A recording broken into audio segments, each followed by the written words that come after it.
Welcome to Becoming Church, the podcast where we discuss how the message and movement of Jesus is not just about becoming Christians, but about becoming the church. I'm your host, Kristen Mockler-Young, and I'm so glad you are joining the conversation.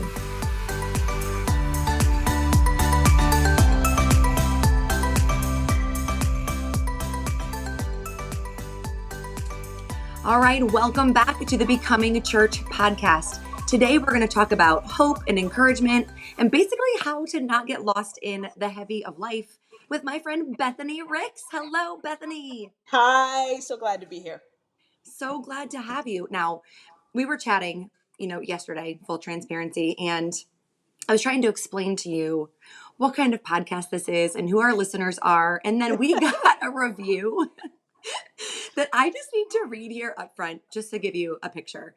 Okay. So this was a 5-star podcast, and so we are very appreciative of that. And it starts like this. It says, I don't even like podcasts. No, seriously, I always get bored and zone out. But this one is different. It's people having casual conversation about literally becoming the church and what it means in today's world. Pastor Kristen keeps it all the way real all the time, and I love it. Or no cap, as the young folks say nowadays. Yes. Okay. I love that. I love that. So please bring your full self, bring all of who you are. We All the already things. love you. Oh, Yes. full So self yeah, can let's be a little talk about, scary sometimes. I know.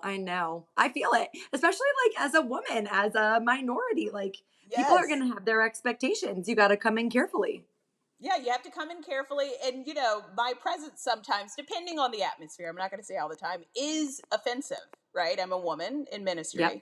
Some would find that offensive. Yes. I'm a Black woman. Some would find that offensive.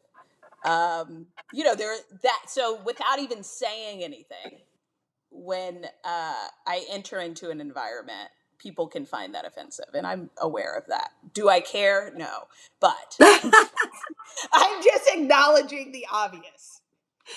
Yes, no, I get that. Like, I'm white, so when it comes to like race and all of that, I'm in the majority, but also being a female in ministry, I feel that a little bit. And it's true. It is like, okay, to an extent, there's a self-awareness that we need to have. We need to know what we're bringing even accidentally into the room or into the conversation. Yeah. But yeah, at the same time, like, that's on you, boo,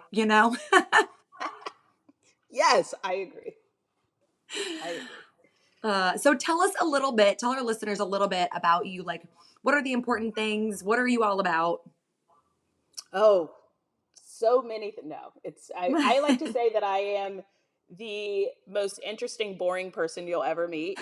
So I have all these different seasons that I've lived, but I'm also kind of like, you know. I'm a former business executive, so I worked in business for almost 2 decades. And what does that mean? Because some people may be like, yeah, Right. like, whatever. I was a senior vice president for a publicly traded company working in human resources. I had a team of almost 100.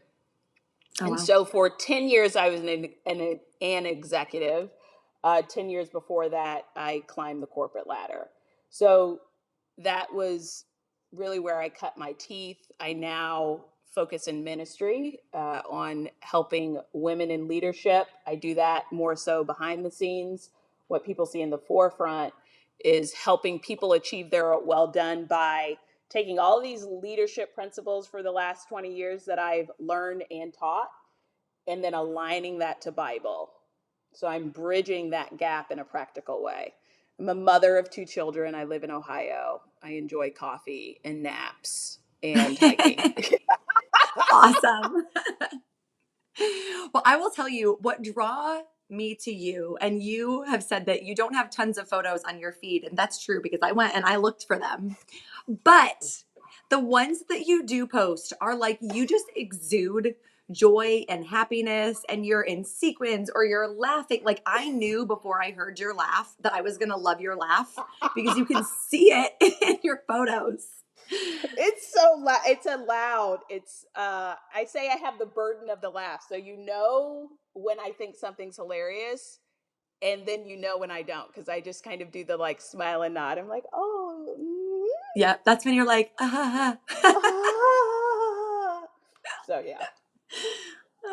So tell us, how do you stay positive? How do you stay encouraged and encouraging and just like generally? Generally, so they're probably I'll give there's a long list of things, but I'll give three that might be a little unconventional. One is I am constantly listening to music and dancing, like all the Okay. time. All the time. What's your jam right now? Um I mean anything 90s is my Okay. jam. Got it. Anything 90s. And I listen to all types of genres. So from Okay. the minute I wake up until I go to bed, I am listening to music. And so if you are a music lover, I would say try it on for size and for the next 7 days. Just in the background, even on low, even if you can't really hear it, your spirit can hear it. So that is kind of just See what happens. constantly some. Yeah, it's in my car, in the shower. Like I'm always listening to music. It's like blaring. So that's one thing that I do. The second is I'm a very boundaried person, and which requires a high level of self-awareness. I know what I have the capacity to deal with day in and day out, and so I adjust accordingly. Boundaries have a lot to do with you as a person. It has little to do with other people, believe it or not. Yeah, I think that's So a misconception. I think most people are like boundaries for you, and they are for the other person, but really they're for you. Like they may be mhm, keeping certain people or certain traits out, but yes. yeah, So I adjust day in and day out. So I really am in tune with what I'm doing every day, what God is requiring of me day in and day out, and then I kind of I set those lines, and not in a rude or disrespectful way. It's really just sure. something I do internally. The third thing is I listen a lot, Okay. which is an unconventional answer, probably. Yeah.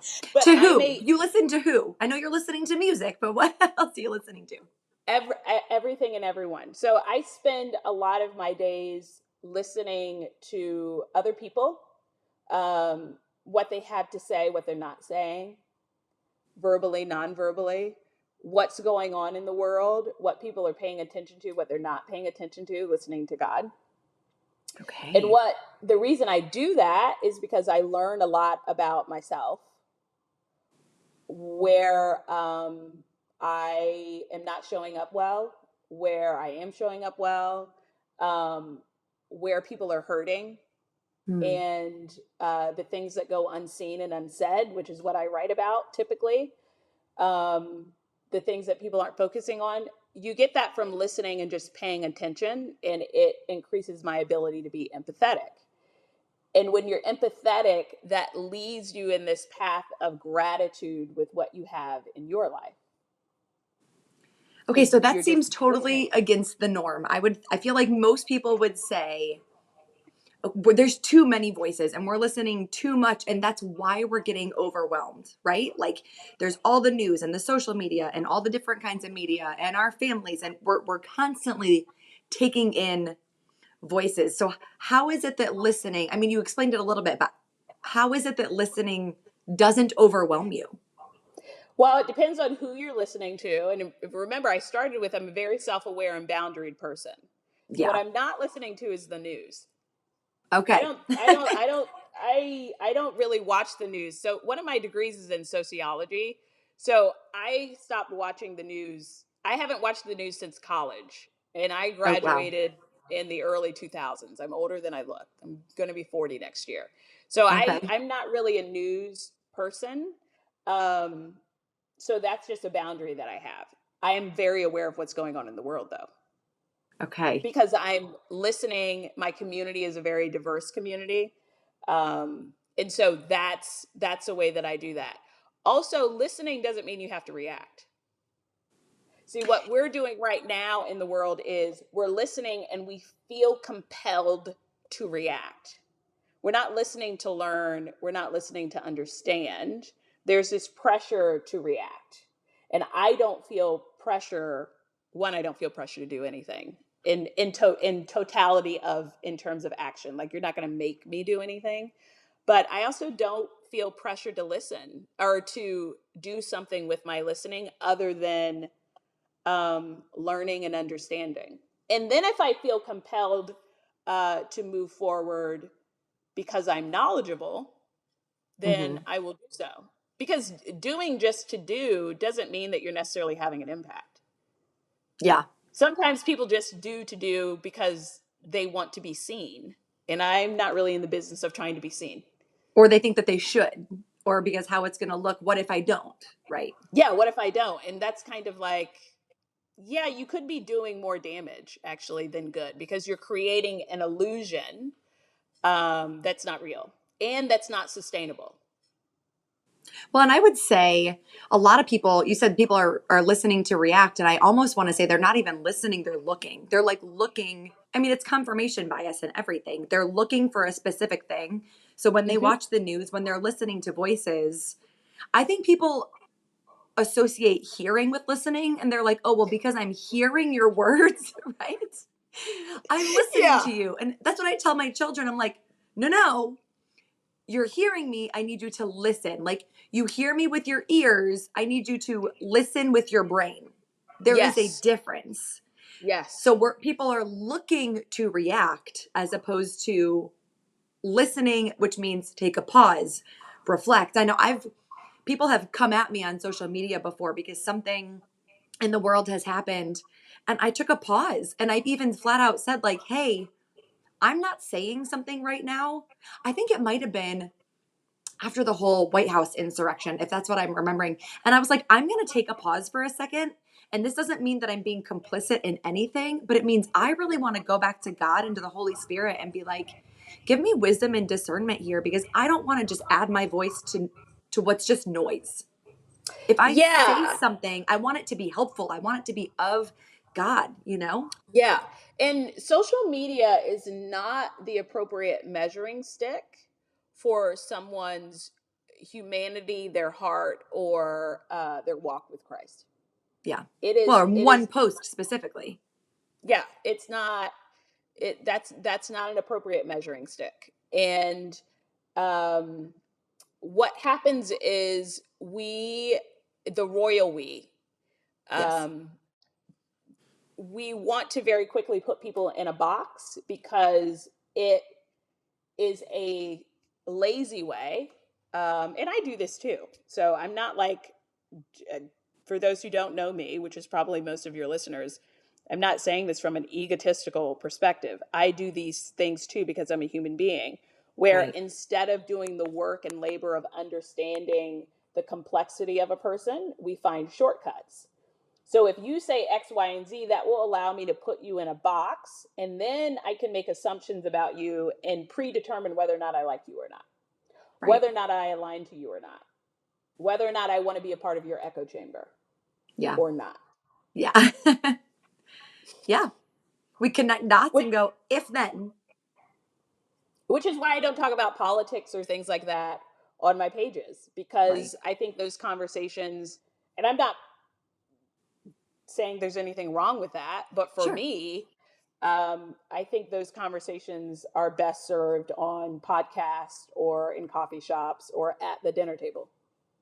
Okay. So that actually leads me to another conversation because even the fact that we have to put that little caveat on it and say, like, for me, it just, I don't feel, because I do the same thing constantly. And then I always want to check myself. And I'm like, why do I feel the need to put this little asterisk? But here's why.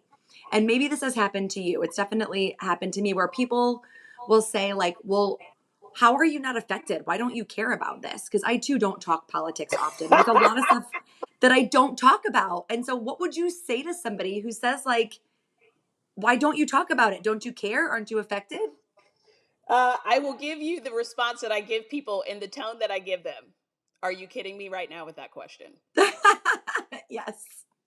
Question mark, question mark, question mark.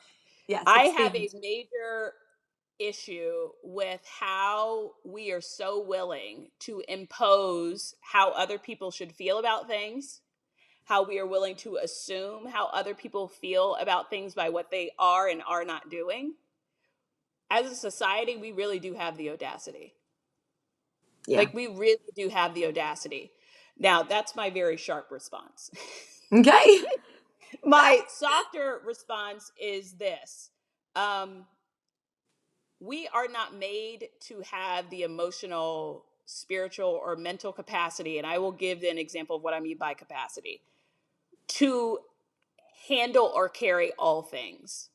Yes. Say that And again. when I'm Yes. talking about capacity, what I'm saying is the thing that we do not want to acknowledge in this country is people are dealing with complex issues in their private lives, Hmm. right?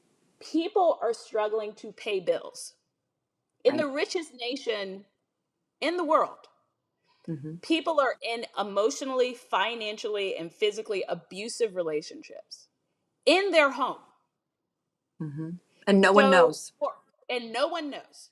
So, for me to then assume that they aren't speaking out on an issue because it doesn't impact them, well, they could not be speaking out on an issue because they have a private matter, which is no one's business, Hmm.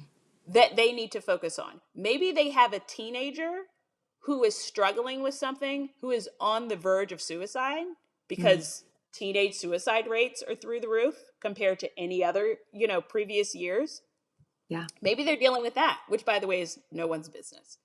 Right. So we it's like we struggle to deal with nuance, but I think we struggle to deal with nuance because within that nuance we have to acknowledge the fact that there's some really heavy stuff that people are going through that's none of our business, first of all, and then second of all, that like has a lot of layers to it. Like there's a lot of stuff. And by the way, the only answer is Jesus, but that's a Right. different conversation. Yeah. Well, and I think even too, if we are supposed to all represent God, right? Like we all have our unique perspective, Hmm. we all have our unique voice of God essentially to take to the Yeah. world. The podcast is called Becoming Church. Like if we are all coming together to become the church that Jesus called us to be, then there's got to be diversity in not what we care about, but kind of what our passions are. Like God has made my heart tender to certain issues or to Yes. certain people groups. Well, if everybody cared about the same issues and the same people groups, there would be a lot of people left unseen and uncared for. Yes. Yes. So when you said capacity, I thought, well, gosh, yeah, because I might gravitate toward children. I was a kindergarten teacher for 12 years. I've always loved Yeah. kids. And so my tender spot, my heart is always going to go for kids. It's always going to go for unseen people, overlooked people, people that feel like they don't fit, which again is just because of my background and the experiences that I've lived. But those are going to be the people that God wants to reach through me, where you're going to have a tender heart to care for a different issue, and God can use you to reach those people. Exactly. And we can't assume a lot of times when so I will give an example of when I would get those comments, especially on social media. Anytime there's an issue revolving race, Hmm. there are a handful of people who come to my inbox wanting to know why I'm not speaking out, as if the color of my skin obligates me to do so. Wow, that's good. Um, and if you look at me, you wouldn't know. And it's not that I don't care about those issues. I'm impacted on a regular basis by issues that Sure. have to do with race and sexism. Yeah. My passion in life is around women in leadership. Those are the things that I speak out about. It doesn't mean that I'm not impacted by other things, but those are the things that I lean into. I also on social media, I don't have the emotional capacity to go there, Yeah. Because if right? you go there, people are going to come back.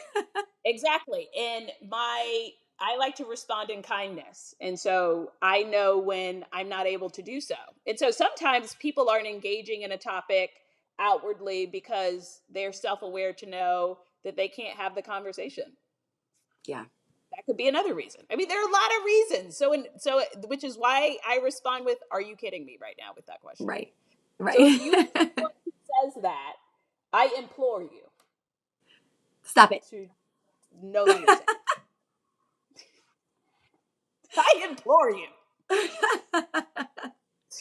All right. So I don't want to stay just in social media, but just kind of in general, because you've talked about how you like to empower people and inspire people, but there's a lot of heavy, there is a lot of hard in the world right now, like you said, in people's private lives, also corporately, I mean, globally.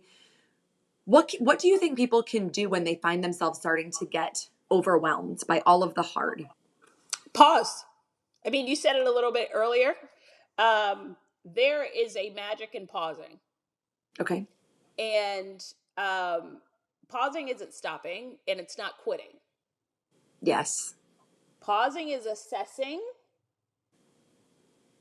and it's saying, I can't do this right now. So I'll give Okay. you an example. And sometimes pausing is months, and sometimes it's just an hour.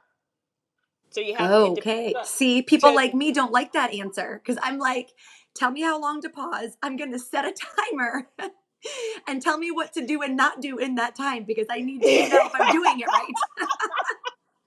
the power of the pause. Um, and sometimes it is just 10 minutes when you're feeling Yeah. overwhelmed. And but sometimes pause means rest, sometimes pause means disengaging. So I'll give you an extreme example. When I started Jesus Led Bible Fed, which is my ministry account, I kicked it off, and then it started becoming something that I didn't want it to be. Hmm. And I was overwhelmed by it morphing into this thing that it really, like, I didn't want it to be. But you know how you do something and then all of a sudden it becomes like everything else around you, right? Yep. And I had two choices to make. I could lean in and power through, or I could do what God told me to do, which is we're gonna do a hard timeout. We're calling a full timeout. I didn't touch that account for almost 8 months. Okay. I didn't re so that was in May, and I didn't re-engage with it until February of this year. Okay. So I had to refocus and kind of recalibrate what I was actually doing. Now, someone could be listening and going, "Are you kidding me right now? 8 months?" Yeah. But I have so many things that are on the shelf that, like, I started and stopped, and that's okay. And then there are times in my day, so I'll go to a less extreme end. There are times in my day where I am like, I can't do this anymore, and because I'm an adult and I'm in charge of my own life, I just I'm like, we're done for the like I'm done for the rest of the day. Like I can like I'm done. We're good. We're not like meetings and things are canceled. And I know in some instances that can't happen. Um, Hmm. but there are instances in which we can just call a timeout. Like I like I'm going to just I'm going to stop. I'm going Yep. to stop. That's hard. It's I very know it's hard simple to but very do. hard. Yeah. I think it can be hard to do because of life limitations. There are days that I'm like, I wake up. We just went through a really hard season with one of my daughters where the second she woke up, it was screaming and temper tantrums and arguing and whining and crying. And it was like, that's how I started my day, like at an extreme level. Mhm. Would go to work where we are currently understaffed. And so Mhm. I love my job. And this is exactly where I know where God wants me to be. But it is just very difficult and taxing right now, to Mhm. be honest. Then I would leave that with my to-do list, not even close to done, go right back to the kids, right back into the screaming and the crying and the whining and whatever, and then get home and have to do dinner and baths and bedtime and all the thing. And it's like by the time I get through all that, there is no pause because I am wiped out on the couch. I Let am me give passed out. you so I when I there was a time where my life was very much so like that. Hmm. Um and so what I had to do, I would be in the middle of the workday and I would feel my meter, you know, Hmm. kind of needling. I'm a patient person until my meter starts to needle. I have no Yeah. problem with admitting that. And so I would go get a coffee. So Okay. pausing doesn't necessarily mean inaction. Pausing can mean I need 20 minutes. Just taking a mental break. And I would go get in my car and I would drive to Starbucks and I would scream behind the wheel of the car. Mm. I would grip the steering wheel and just scream. And I'd drink my coffee, I'd cry, and then I'd go back into the office. And so that's what pausing looked like in that season. I only had 20 minutes. I only had 15 minutes. Yeah. The And mental so pause. it could be that. Yeah. It could be prayer. There would be times where I was crunched for time, and I just needed 5 minutes, and I would block that 5 minutes to just pray. And the prayer was, God, help me not lose my mind. Yeah. Well, I That would say was the sometimes that scream is the prayer. Sometimes that scream in your car is the prayer. It's a prayer. I would be in my office before I go into a big meeting, looking out the window, and I'm like, God, help me not lose my mind. Yeah. Do not help me not lose my mind. And Yeah. he knew exactly what I Yeah. needed. I didn't need to say anything else. Yeah. Well, and I think too, it's that reminding, and for me, it's probably connected to pride, but I think it's that reminding myself too of like, I can say it. I can say that it's pride. I know. But the idea that I am doing this, I'm trying to do it in my own strength. And really, like, if God really does have all of these things for me, I have to rely on his strength. I have to do it in his capacity and not my own. And so, I think part of it for Yeah. me is just remembering that, like, if I let go for a minute and plates, you know, I'm mixing my analogy. I drop the balls, the plate stops spinning, whatever it is. If I let someone down, like, the world's still going to keep spinning, you know? Yeah. And that's what again, the pausing sounds so simple, but also very complex. But there were times where, Zion would have soccer practice, and I would say, we're not going to do practice today Yeah. because it was just one more thing. And you know what? It was fine. It Yeah. was a Tuesday. It was fine. And he was 8. Like, Yeah. so that's what I mean. Like, Yeah. sometimes we have things on our list where we just have to make a decision. And it's not the most popular decision for everyone else, but it's the right decision for you. Yeah. Well, and as a parent, it teaches your kids permission, flexibility, freedom to change, like to listen to them, their own selves. Hey, let's have some self awareness now, even as kids. If you're feeling this way, even though this is a fun activity, let's not do it. And it's okay. Mm-hmm. So, what would you say to people who are not feeling overwhelmed, who feel like they're in a pretty good place, they've got hope, they've got encouragement? How can they help other people? How could they bring encouragement or light into somebody else's life? Wait for people to ask. Oh, okay. That's not what I expected you to say.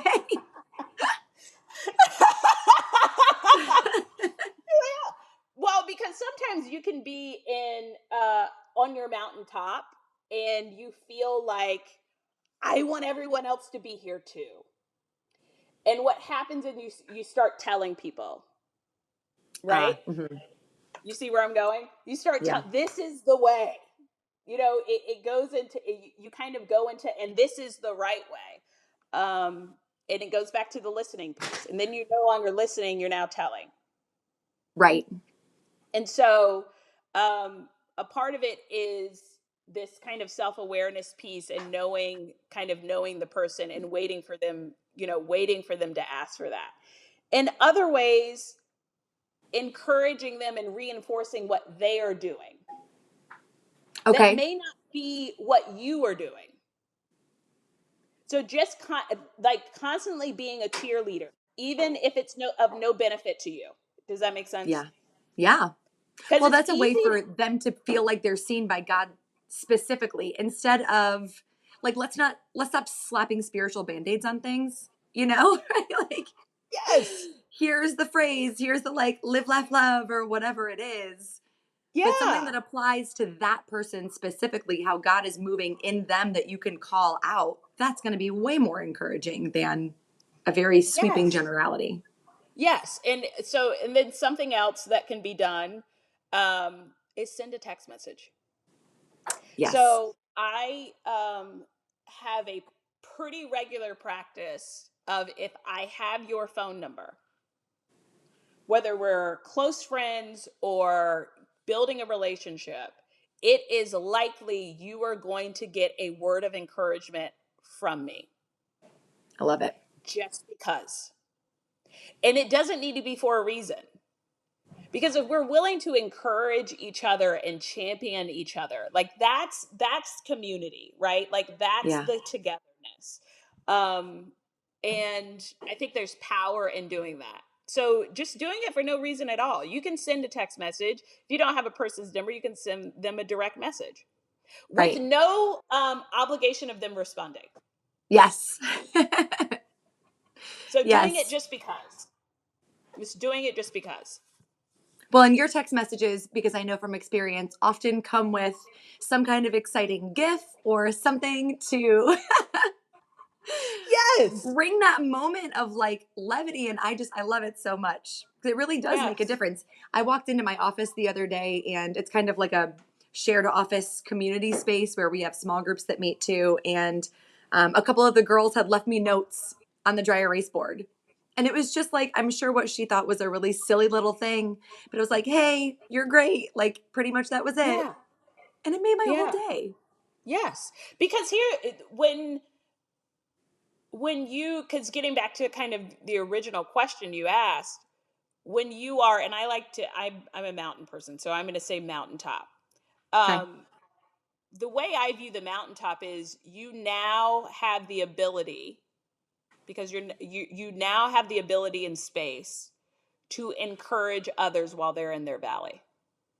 Yeah. That is an obligation as believers. Yeah. And so that is how you champion other people is encouraging them in the season that they're in and not telling. Yeah.